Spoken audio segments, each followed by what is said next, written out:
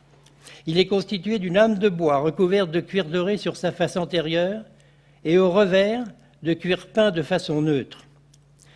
Les deux poignées en cuir postérieur ont été perdues. Le décor de cuir décoré de la face antérieure est de type islamique, moyen-oriental. Le fond est de couleur vieux rouge, lit de vin. Les motifs décoratifs dorés sont faits d'un enchevêtrement complexe de tiges végétales curvilignes qui traversent des feuilles et des fleurs. Au sein de cet ensemble sont disposés des médaillons dont la mise en place est très ordonnée. Le centre du bouclier est occupé par un grand médaillon doré, de forme arrondie, mais aux limites chantournées, centré par un rond noir, orné lui-même d'un cercle doré, contenant une petite barre hachurée dorée. 6 autres médaillons, plus petits, à fond doré et motifs polychromes, sont régulièrement répartis sur l'ensemble de la surface. Il en existe 2 types, morphologiquement différents, disposés en alternance. 6 demi-médaillons sont encore répartis le long de la bordure dorée périphérique, dans laquelle courent des tiges sinueuses portant des feuilles et des fleurs. Une seconde bordure plus étroite polychrome est ornée de motifs juxtaposés en forme de tente, double la précédente et marque la limite du bouclier. À une date non précisée, vraisemblablement au XIXe siècle, un galon d'ameublement à franges avait été ajouté. Il a été supprimé lors d'une restauration récente. L'ensemble du décor, avec les feuilles et les fleurs percées par des tiges curvilignes, ainsi que la morphologie et la disposition des médaillons, évoquent bien des représentations islamiques moyen-orientales et rappellent les céramiques turques d'Iznik ou les céramiques syriennes de la période ottomane. Des boucliers d'apparat au décor identique ou voisins sont conservés dans plusieurs musées et collections, notamment au Palais des Doges à Venise, au musée Stibert à Florence, au Palazzo Venezia à Rome, au Metropolitan à New York, au Victorian Albert à Londres, au musée du cuir d'Offenbach ou encore au musée de Dresde. Le musée Cardinaux Augusteum de Salzbourg en possède aussi plusieurs exemplaires. Ils avaient été commandés à Venise par le prince-évêque de Salzbourg, Wolf Dietrich von Reichenau, qui détint sa charge épiscopale de 1587 à 1611, ce qui corrobore l'idée et la datation proposée pour ces œuvres. L'exemplaire de la collection Salomon de Rothschild est le seul répertorié en France. Tous ces boucliers d'apparat vénitien à décor islamique moyen-oriental sont très semblables. La similitude de leur décor avec ceux d'objets authentiquement moyen-orientaux a pu faire mettre en doute pendant un temps l'attribution vénitienne de ces objets et proposer une origine ottomane, turque notamment ou syrienne. En réalité, ces boucliers sont bien des fabrications vénitiennes, car la technique des cuirs dorés était une technique routinière et bien ancrée à Venise, alors qu'elle n'a jamais été pratiquée au Moyen-Orient. De plus, les boucliers ronds et galbés sont de forme typiquement occidentale et non orientale. Enfin, il est établi que les boucliers de Salzbourg ont été commandés à Venise par le prince-évêque. De surcroît, des objets courants en cuir doré, comme des pichets ou des gobelets, ont été décrits dans des inventaires de la même époque comme étant décorés à la turquesca, selon la formulation italienne. Une chope en cuir doré de ce type, très vraisemblablement vénitienne elle aussi, est conservée au département des arts de l'islam au Louvre. Parmi l'ensemble des cuirs dorés italiens du XVIe siècle, les cuirs dorés d'appareil vénitiens représentent donc un ensemble iconographique spécifique tout à fait à part. Ils illustrent l'importance des influences islamiques moyen-orientales qui se sont manifestées à Venise au XVIe siècle, ainsi que l'importance des échanges économiques et culturels qui existaient alors entre Venise et les pays de l'Est méditerranéen. Ces 4 objets sont certes très différents les uns des autres, mais ils ont en commun d'être en cuir doré et d'avoir été remis en valeur presque simultanément dans la seconde partie du XIXe siècle par divers membres de la famille Rothschild. Ils doivent être rapprochés de la tenture italienne du XVIIe siècle, que Charlotte de Rothschild avait fait installer vers 1875 à l'abbaye des Vaux de Cernay, aujourd'hui propriété d'une entreprise hôtelière privée.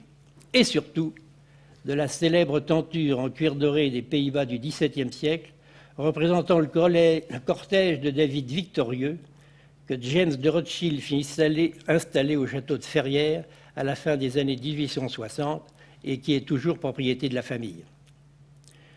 Tous ces décors représentent en réalité des moments particuliers de la longue histoire des cuirs dorés, histoire qui fut brillante pendant plusieurs siècles et qui est presque tombée dans l'oubli aujourd'hui. Pour conclure, nous pouvons dire que la réunion de ces 4 œuvres en cuir doré, toutes maintenant dans des institutions publiques françaises, a aujourd'hui un double mérite. Elle rappelle la gloire passée de ces superbes décors qui ont enchanté beaucoup de grandes demeures de toute l'Europe, surtout du XVIe à la fin du XVIIIe siècle. Elle est par ailleurs une illustration du mouvement de retour vers le passé qui s'est exprimé dans la seconde moitié du XIXe siècle avec la remise au goût du jour de styles et de décors anciens, chers aux adeptes de l'éclectisme. Je vous remercie.